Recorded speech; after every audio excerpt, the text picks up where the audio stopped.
Our next story is about Iran. It boasts of bomb-proof missile cities. Let me just say that again. Bomb-proof missile cities. In a development that is sure to shock Israel, Iran's Islamic Revolutionary Guard Corps, IRGC, has claimed that it will unveil two new underground missile and floating cities. IRGC saying the floating cities will be along the coasts of the Persian Gulf as well as the Sea of Oman.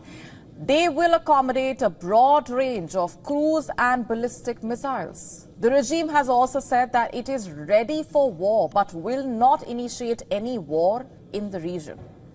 On Monday, IRGC spokesperson General Ali Mohammad Naimi gave details on the ongoing Payambar-e-Azam 19 military exercise and a number of other war games that will be held in the coming days. He stated that during the drills, the IRGC Aerospace Force will unveil missile and drone cities. He said that an underground city storing missiles and another facility accommodating vessels will also be unveiled in the south of Iran. The new generation of the IRGC's unique drones will also be unveiled. General Naini also saying that the IRGC Navy will stage a war game in the Persian Gulf on January 18 to 23. In addition to that, around 300 combat vessels will also take part in an exercise on January 11. According to the IRGC spokesperson, this is for smart traffic control at the Strait of Hormuz. On January 27, the largest naval parade will be held with the participation of around 2,000 military and civilian vessels. Two warships named after martyrs Behman Bakeri and Res Ali Dalwari will join the IRGC Navy's fleet. What is all this in preparation of, you ask? No points for guessing. Iran is preparing for war. By IRGC spokesperson's own admission, Iran has been fully prepared since long ago for big and complicated battles on any scale. General Naimi, in fact, said that Tehran has confronted various security as well as cultural wars and seditions. He credited it to Tehran's reliance on its people-based power, pointing to its past operations against Israel. The general warned that the two operations carried out by Iran in 2024 against Israel showed only a small portion of Iran's unlimited power. Remember, on April 13, 2024, Iran launched a retaliatory attack on Israel and the Israeli-occupied Golan Heights. The code name for this attack was Operation True Promise. The attack was carried out by the Islamic Revolutionary Guard Corps, IRGC, in collaboration with the Islamic Resistance in Iraq, Hezbollah, and the Ansar Allah, or the Houthis. Then, on the 1st of October 2024, Iran launched a second retaliatory attack on Israel. About 200 ballistic missiles were fired at targets in Israel in at least two waves. That was the largest attack during the ongoing Iran-Israel conflict. Iran's code name for the attack was Operation True Promise 2. Announcing Iran's intention to carry out the drills this month, the IRGC spokesperson issued a stern warning to Israel. He warned that Iran can act against Israel on a magnitude multiple times bigger and with greater accuracy, speed, and destruction. Iran's warning is bound to worry Israel, especially as Israel is coming to grips with its mounting death toll in Gaza.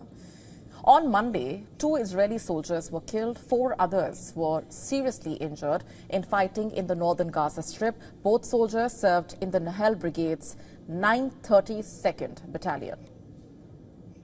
Their deaths bring Israel's death toll in the ground offensive against Hamas in Gaza to 397. Meanwhile, in a separate incident on Monday, 2 other soldiers with the Nahal Brigade's reconnaissance unit were seriously injured in fighting in northern Gaza. They were evacuated to Israel for treatment.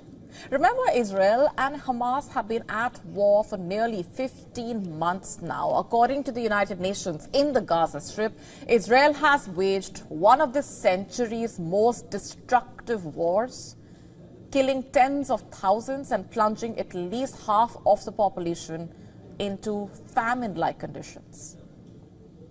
About 7% of Gaza's population has been killed or injured since the start of the conflict in October 2023. The World Health Organization has verified 654 attacks on healthcare facilities, which have resulted in 886 deaths. Meanwhile, Israel has for months resisted pressure from Western allies to allow more humanitarian aid into the enclave. As far as ending the war is concerned, on Tuesday, Hamas stood by its demand that Israel fully end its assault on Gaza under any deal to release hostages. Officials from Hamas and Israel have been holding talks with Qatari and Egyptian mediators in what is being described as the most intensive effort in months to reach a ceasefire in Gaza. The outgoing U.S. administration is leading a final push for a ceasefire deal before Joe Biden leaves office. And many in the region now view Trump's inauguration as the unofficial deadline.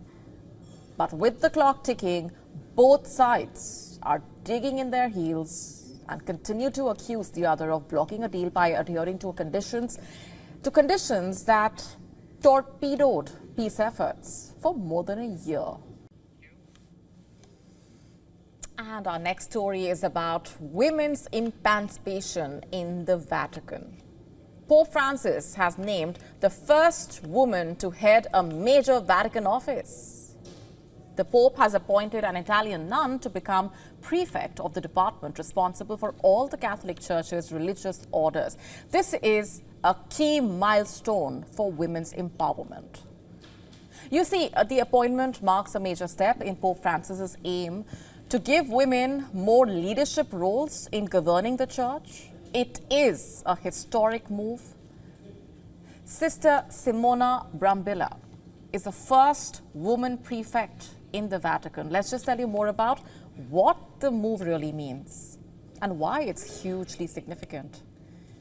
You see, the office is one of the most important in the Vatican. In fact, the appointment means that a woman is now responsible for the women who do much of the Church's work, the world's 600,000 Catholic nuns, as well as the 129,000 Catholic priests who belong to religious orders. According to Thomas Groom, a senior professor of theology and religious education at Boston College, who has been quoted by AP, it shows an openness and a new horizon or possibility. Let's just contextualize this for you further.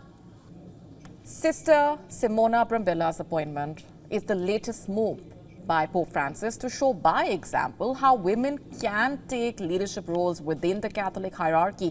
Although without allowing them to be ordained as priests, Catholic women have long complained of what's being called second-class status in an institution that basically reserves the priesthood for men.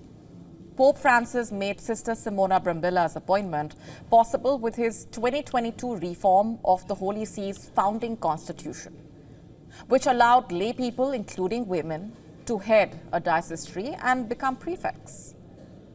Now, a key challenge that she will face is the plummeting number of nuns worldwide. According to Vatican statistics, reportedly, it has fallen by around 10,000 a year for the past several years, from around 750,000 in 2010 to 600,000 last year.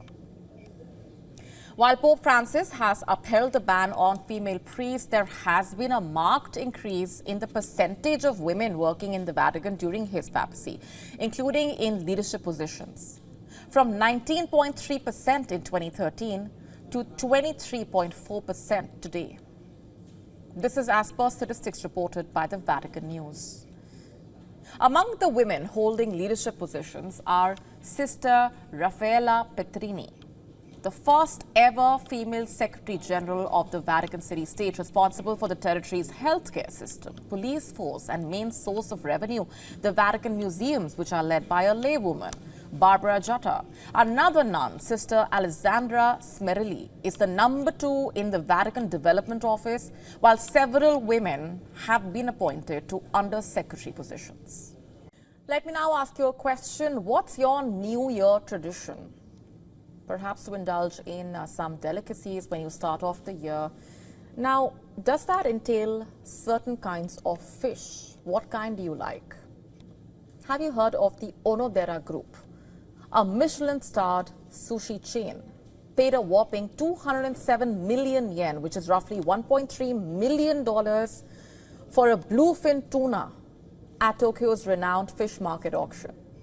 Now, what is so special about this tuna, you are wondering? Weighing just 276 kilograms, the tuna is roughly the size and weight of a motorbike. Let that sink in. And what's more, the same tuna secured the second highest price ever paid at an annual prestigious New Year auction. Let's just tell you more about what really happened. On the 5th of January, Tokyo's prestigious Toyosu Fish Market, widely considered the world's largest seafood market, held its annual New Year auction. And the Onodera Group has yet again emerged as the highest bidder. But as it seems, the Onodera Group's obsession with tuna is evident from the fact that it does not mind shelling out a fortune for the fish year after year. As reports suggest that the same group paid top price at this auction for 5 consecutive years. Just last year, in 2024, the group spent a total of 114 million yen for the top tuna. As per the BBC, the Onodera Group also saying that the tuna would be served at its Michelin-starred restaurants across Japan. However, none of this beats the most expensive sale which took place in 2019 when Kiyoshi Kimura, a popular Japanese sushi restaurant owner, forked out 333.6 million yen for a 278-kilo bluefin tuna, considered record-breaking in Japan's history. Among all tunas, bluefin tuna is the largest and could also be very expensive. Not just that, it's often used in dishes like sushi and sashimi and can be used in a lot of preparations as well to throw a feast. Reports suggesting it's also the sale of fish like this that sustains Japan's fishing industry. And what's more, during the COVID-19 pandemic, the New Year tunas commanded only a fraction of their usual top prices as the public was discouraged from dining out and restaurants had limited operations. Hence, the motorbike-sized tuna sale is a bold affirmation of the fact that the demand for the fish is back with a bang. And everyone in Japan wants a slice, it seems.